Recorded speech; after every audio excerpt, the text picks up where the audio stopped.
Hi, this is Narendra Rao. Welcome to my channel. ఈరోజు చెప్పబోయే topic atomic స్ట్రక్చర్లో second part. Okay, already first part యొక్క link నేను description కింద ఇచ్చాను, చూడండి. చాలా ఈజీగా, చాలా చక్కగా, నీట్గా ఎక్స్ప్లెయిన్ చేయడం జరిగింది. నెక్స్ట్ సెకండ్ పార్ట్లో మనం కొన్ని టాపిక్స్ అనేవి చూద్దాం. ఫస్ట్ పరమాణు సంఖ్య, అటామిక్ నెంబర్. ఓకే, అటామిక్ నెంబర్ని క్యాపిటల్ జెడ్తో ఇండికేట్ చేస్తారు. అటామిక్ నెంబర్ అనేది ఈజీగా మనం క్యాలిక్యులేట్ చేయొచ్చు అనమాట. ఓకే, పరమాణు సంఖ్యని ఈజీగా క్యాలిక్యులేట్ చేయొచ్చు. ఏదైనా ఒక పరమాణు తీసుకుంటే ఆ పరమాణు యొక్క కేంద్రకంలో ఉండే ప్రోటాన్ల సంఖ్యనే మనం ఏమంటామంటే పరమాణు సంఖ్యగా, అటామిక్ నెంబర్గా చెప్పుకుంటాం.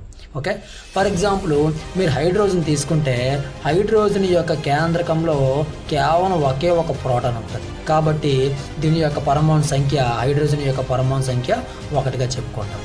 అలాగే హీలియం తీసుకున్నాం అనుకోండి, హీలియం ఈ కేంద్రకంలో 2 ప్రోటాన్స్ ఉంటాయి. కాబట్టి హీలియం యొక్క అటామిక్ నెంబర్ అనేది 2గా చెప్పుకుంటాం. అలా కేంద్రకంలో ఉండే ప్రోటాన్ల సంఖ్యనే మన పరమాణు సంఖ్యగా చెప్పుకుంటాం. నెక్స్ట్ కాన్సెప్ట్ పరమాణు ద్రవ్యరాశి. దీన్ని క్యాపిటల్ ఏతో ఇండికేట్ చేస్తారు. అటామిక్ మాస్ అంటాం ఇంగ్లీష్లో. సో ఇక్కడ కేంద్రకంలో ఉండే ప్రోటాన్ల సంఖ్య ప్లస్ న్యూట్రాన్ల సంఖ్యని కలిపి మనం పరమాణు ద్రవ్యరాశిగా చెప్పుకుంటాం. ప్రోటాన్ల సంఖ్య ప్లస్ న్యూట్రాన్ల సంఖ్యని కలిపి మనము పరమాణు ద్రవ్యరాశిగా, అటామిక్ మాస్గా చెప్పుకొస్తాం అనమాట. ఫర్ ఎగ్జాంపుల్ నైట్రోజన్ తీసుకోండి. నైట్రోజన్లో ఇక్కడ కేంద్రకంలో ప్రోటాన్స్ 7 ఉంటాయి, అలాగే న్యూట్రాన్స్ కూడా 7 ఉంటాయి. టోటల్గా ఎన్ని అవుతాయి? 14 అవుతాయి. ఎన్ని అవుతాయి? 14 అవుతాయి. సో ఈ 14 అనే నెంబర్ని పరమాణు ద్రవ్యరాశిగా చెప్పుకొస్తాం మనం. పరమాణు ద్రవ్యరాశిగా, అటామిక్ మాస్గా చెప్పుకొస్తాం అన్నమాట. మరి ఈ కింద ఉండే నెంబర్ దేని తెలియజేస్తుంది అంటే అటామిక్ నెంబర్ని తెలియజేస్తుంది.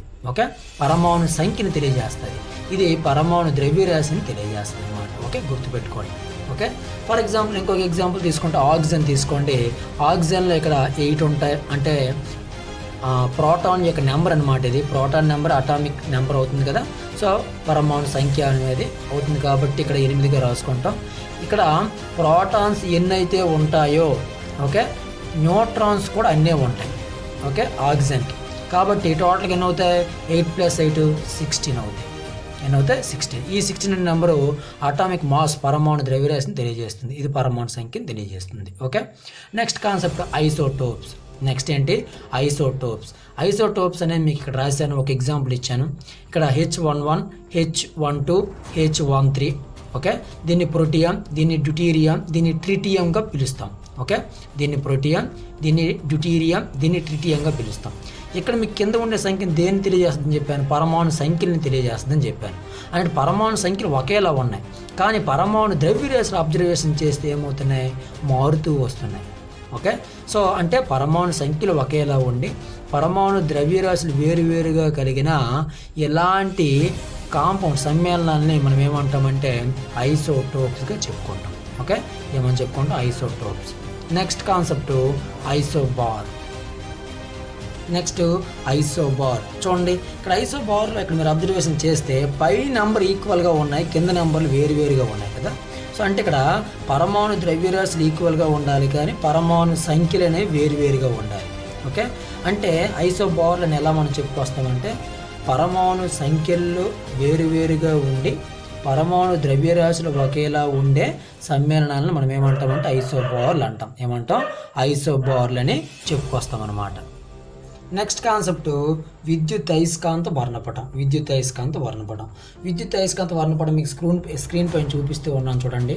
ఫస్ట్ కిరణాలు గామా కిరణాలు, తర్వాత ఎక్స్ కిరణాలు, తర్వాత యూవీ కిరణాలు, తర్వాత దృగ్గోచర కాంతి అంటే విజిబుల్ లైట్ అంటాం మనం, తర్వాత ఐఆర్ కిరణాలు, ఇన్ఫ్రా రేడియస్ కిరణాలు అంటాం మనం, తర్వాత మొత్తం రేడియోధార్మిక్ సంబంధించిన కిరణాలన్నీ కూడా మిగతా లైన్ మీద వస్తూ ఉంటాయి. మీకు స్క్రీన్ పైన నీట్గా చూస్తూ ఉన్నారు.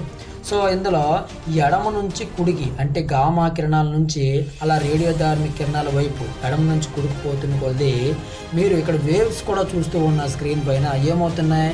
ఫస్ట్ నుంచి అలాగా పెరుక్కుంటూ పోతూ ఉన్నాయి. అంటే మొదట గామా కిరణాల యొక్క తరంగాలు అనేవి చాలా దగ్గరగా ఉంటాయి అన్నమాట. ఓకే, తర్వాత ఎక్స్ కిరణాలకు మరికొంచెం పెరుగుతాయి, ఆ తర్వాత యూవీ కిరణాలకు మరికొంచెం పెరుగుతాయి, ఆ తర్వాత దృగ్గోచర కాంతికి మరికొంచెం పెరుగుతాయి, ఆ తర్వాత ఐఆర్ కిరణాలకు మరికొంచెం పెరుగుతాయి. ఇలా పెరుగుకుంటూ పోతాయి.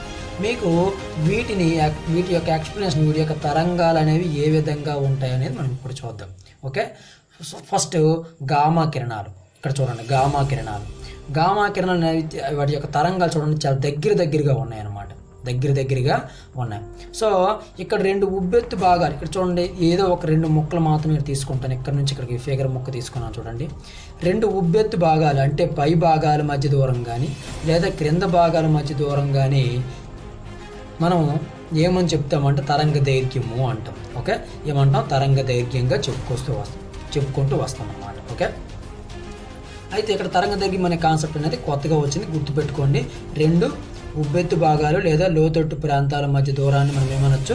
తరంగ దైర్ఘ్యంగా చెప్పుకొస్తూ ఉంటాం అన్నమాట. అయితే ఇక్కడ ఈ దగ్గర ఉండే ఈ తరంగాల మధ్య డిస్టెన్స్ అనేది చాలా తక్కువగా ఉంటుంది కదా, అంటే ఇక్కడ తరంగ దైర్ఘ్యం చాలా తక్కువగా ఉన్నట్టు అని అర్థం అనమాట. ఓకే, నెక్స్ట్ ఎక్స్ కిరణాలు చూస్తే చూడండి, తరంగాలు కొంచెం దూరంగా వచ్చాయి. అంటే ఇక్కడ తరంగ దైర్ఘ్యం ఏమైనట్టు కొంచెం పెరుగుతుంది అనమాట, పెరుగుతుంది అనమాట. నెక్స్ట్ యూవీ కిరణాలు మీరు అబ్జర్వేషన్ చేస్తే యూవీ కిరణాల యొక్క తరంగాలు చూడండి, మీరు అబ్జర్వ్ ఇంకా డిస్టెన్స్ అనేది పెరిగిపోయింది అనమాట. అంటే తరంగ దైర్ఘ్యం ఏమైనట్టు ఇంకా పెరిగినట్టు. ఓకే, అంటే ఎడమ నుంచి కుడికి కొలది ఒక్కొక్క కిరణాల యొక్క తరంగ దైర్ఘ్యం అనేది పెరుగుకుంటూ పోతుందన్నమాట. అంటే ఎడమ నుంచి కుడికి కొలది ఓకే, తరంగ దైర్ఘ్యం అనేది చాలా ఎక్కువగా వస్తూ ఉంటుంది. చివర రేడియోధార్మిక కిరణాలకి చాలా ఎక్కువగా ఉంటుందన్నమాట. ఓకే, నెక్స్ట్ పౌనపున్యం కోసం చెప్పుకుందాం. ఓకే, పౌనపున్యం అంటే ఏంటంటే ఏదైనా ఒక బిందువు తీసుకోండి, ఈ బిందువు గుండా ఒక తరంగాన్ని పంపించినప్పుడు ఒక సెకండ్ కాలంలో తన గుండా ఎన్ని వేవ్స్ అయితే పోతాయో ఆ యొక్క సంఖ్యనే మనం పౌనపున్యం ఫ్రీక్వెన్సీగా చెప్పుకుంటాం. ఓకే, ఒక సెకండ్ కాలంలో ఒక బిందువు గుండా పోవు తరంగాల సంఖ్యనే మనం ఏమంటామంటే పౌనపున్యం ఫ్రీక్వెన్సీగా చెప్పుకొస్తాం అన్నమాట. ఓకే, అయితే మీకు ఇప్పుడు పెద్ద కిరణాలు ఒక బిందువు గుండా ఎక్కువగా పోతాయా, దగ్గరగా ఉండే కిరణాలు ఒక బిందువు గుండా ఎక్కువగా పోతాయా? ఇక్కడ చూడండి, ఇక్కడ ఒక బిందువు తీసుకున్నాం, ఇక్కడ దగ్గరగా ఉండే కిరణాలు ఎక్కువగా పోతాయి ఒక సెకండ్ కాలంలో. ఇక్కడ కింద ఒక వేవ్ తీసుకున్నాం, ఈ బిందువు గుండా దూరంగా ఉండే ఈ తరంగాలు వేగంగా పోతాయా అంటే ఇవే వేగంగా పోతాయి. ఎందుకు? దగ్గరగా ఉన్నాయి కాబట్టి ఒక సెకండ్ కాలంలో ఎక్కువగా ఆ బిందువుని టచ్ చేస్తూ పోతాయి, ఇవో చాలా తక్కువగా పోతాయి. అంటే ఎక్కడ యొక్క ఫ్రీక్వెన్సీతో పోలిస్తే, అంటే గామా కిరణాల యొక్క ఫ్రీక్వెన్సీతో పోలిస్తే ఎడమ నుంచి అలా కుడికి వెళ్తున్న కొలది ఏమవుతుంది? ఫ్రీక్వెన్సీ పెరుగుతుంది. పౌనపున్యం అనేది ఏమవుతుంది? తగ్గిపోతుంది అనమాట. ఓకే, అంటే వీటికి పౌనపున్యం అధికంగా ఉంటుంది, దీంతో పోలిస్తే దీనికి పౌనపున్యం కొంచెం తక్కువగా ఉంటుంది, దీంతో పోలిస్తే దీనికి మరీ తక్కువగా ఉంటుంది. ఓకే, అలాగా ఎడమ నుంచి కుడికి పోతున్న కొలది ఫ్రీక్వెన్సీ పౌనపున్యం అనేది ఏమవుతుంది? తగ్గుకుంటూ పోతుంది అనమాట. ఓకేనా, కానీ తరంగ దైర్ఘ్యం ఫ్రీక్వెన్సీకి ఆపోజిట్ కదా, ఈ దగ్గరగా ఉండే కిరణాలకు తరంగ దైర్ఘ్యం చాలా తక్కువ ఉంటుంది, అలాగే ఎడమ నుంచి కుడికి పోతున్న కొలది ఏమవుతుంది? పెరుగుతూ ఉంటుంది. అంటే ఇక్కడ మీరు తెలుసుకోవాల్సిన విషయం ఏంటంటే తరంగ దైర్ఘ్యానికి పౌనపున్యం అనేది ఆపోజిట్లో ఉంటుందన్నమాట. అంటే తరంగ దైర్ఘ్యం పెరిగితే ఫ్రీక్వెన్సీ తగ్గిపోతుంది, ఫ్రీక్వెన్సీ తగ్గిపోతే తరంగ దైర్ఘ్యం పెరిగిపోతూ ఉంటుంది. ఓకే, మీరు ఆ విషయాన్ని గుర్తుపెట్టుకోవాలి. ఇక్కడతో ఈ యొక్క అంటే విద్యుత్ అయస్కాంత వర్ణపటం ఎలక్ట్రోమాగ్నెటిక్ స్పెక్ట్రమ్ అనేది మీకు అయిపోయినట్టే. నెక్స్ట్ కాన్సెప్ట్ ప్లాంక్ క్వాంటం సిద్ధాంతం. ఏవైనా ఆవేశపూర్తి కణాలు అంటే ఎలక్ట్రాన్స్ వంటి కణాలు చెలించడం వలన కొంత శక్తి అనేది బయటకు వస్తుందన్నమాట. అయితే ఆ శక్తి అనేది నార్మల్గా ఉండదు, ప్యాకెట్ల రూపంలో ఉంటుందన్నమాట. ఎలా ఉంటుంది? ప్యాకెట్ల రూపంలో ఉంటుంది. అయితే ఈ ప్యాకెట్లనే మనం క్వాంటమ్స్ అంటాం. ఏమంటాం? క్వాంటం అంటాం అన్నమాట. అయితే ఈ క్వాంటం యొక్క అంటే ఈ ఇండైరెక్ట్గా ఎనర్జీ. ఓకే, అంటే ఈ శక్తి అనేది ప్యాకెట్ల రూపంలో ఉంటుంది కదా, ఈ ప్యాకెట్లు మనం ఏమంటాం? క్వాంటమ్స్ అంటాం. ఈ క్వాంటం యొక్క సమీకరణాన్ని క్రింది విధంగా చూపించవచ్చు. ఈ విధంగా E=hν భావిస్తాం అన్నమాట. ఇక్కడ E అంటే ఎనర్జీని చూపిస్తుంది, శక్తిని చూపిస్తుంది, H అంటే ప్లాంక్ స్థిరాంకం, ప్లాంక్ కాన్స్టెంట్, μ అంటే కణం యొక్క పౌనపున్యం. ఓకే, అంటే ఎలక్ట్రాన్ యొక్క ఫ్రీక్వెన్సీ అన్నమాట. ఓకే, అయితే ఇక్కడ ఒకే ఒక ఎలక్ట్రాన్ అనేది తన యొక్క శక్తిని ఉద్గారిస్తే ఈ యొక్క సమీకరణంతో మనం చూపిస్తాం. మరి ఒకటి కంటే ఎక్కువ ఎలక్ట్రాన్స్ అనేది తన గుండా ఎక్కువ శక్తిని బయటకు రిలీజ్ చేస్తే ఈ సమీకరణంతో మనం ఏం చేస్తాం, సూచిస్తాం అనమాట. ఈ సమీకరణంలో చాలా సమ్స్ కూడా ఉంటాయి, మీరు టెక్స్ట్ బుక్లో చేస్తే చాలా బాగుంటుంది అనమాట.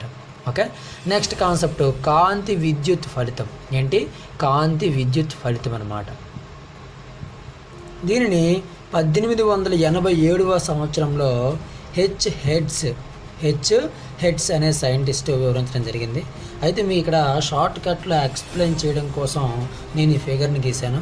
ఫర్ ఎగ్జాంపుల్ ఏదైనా ఒక లోహాన్ని తీసుకోండి, మెటల్ తీసుకోండి. ఈ metal for example potassium, rubidium, caesium లాంటి మెటల్ అనుకోండి. ఓకే, దీనిపైన కాంతిని అంటే పడేటట్లు చేసామనుకోండి. ఈ కాంతిలో ఏముంటుంది? ఫోటాన్స్ ఉంటాయి. ఏముంటాయి? ఫోటాన్స్. అయితే ఈ లోహంలో ఏముంటాయి? పరమాణువులు అనేవి ఉంటాయి. ఏముంటాయి? పరమాణువులు అనేవి ఇలా ఉంటాయి అన్నమాట. ఉంటాయి కదా. సో ఈ ప్రతి పరమాణువుకు కూడా కొంత పౌనపుణ్యం అనేది ఉంటుందన్నమాట. ఓకే, దీన్ని మనం ఏమంటామంటే ఆరంభ పౌనపుణ్యం అంటాం. ఏమంటాం? ఆరంభ పౌనపుణ్యంగా చెప్పుకొస్తాం.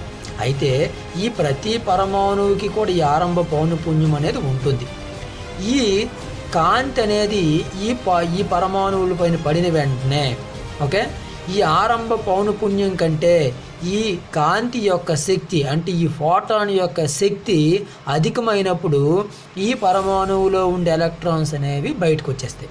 ఓకే, అర్థమవుతుందా? అంటే ఈ పరమాణువుకి మధ్యన కొంచెం బలాలు ఉంటాయి అన్నమాట, పట్టి ఉంచుకుంటాయి ఒకదానికొకటి. ఓకే, వాటికి ఆరంభ పౌనపుణ్యాలు అంటాం. ఓకే, ఆరంభ పౌనపుణ్యాలు అంటాం. ఈ పౌనపుణ్య శక్తి కంటే మనం ఇక్కడ వేసే లైట్ యొక్క శక్తి అంటే ఫోటాన్ యొక్క శక్తి ఎనర్జీ అనేది ఎక్కువగా ఉందనుకోండి, ఈ పరమాణువుల్లో ఉండే ఎలక్ట్రాన్స్ అనేవి ఏమవుతాయి? బయటకు వచ్చేస్తాయి. దీన్నే కాంతి విద్యుత్ ఫలితము అంటాం. నా టాపిక్ నచ్చినట్లయితే లైక్ చేయండి, షేర్ చేయండి. నెక్స్ట్ ఎపిసోడ్తో మళ్ళీ కలుద్దాం. Bye bye.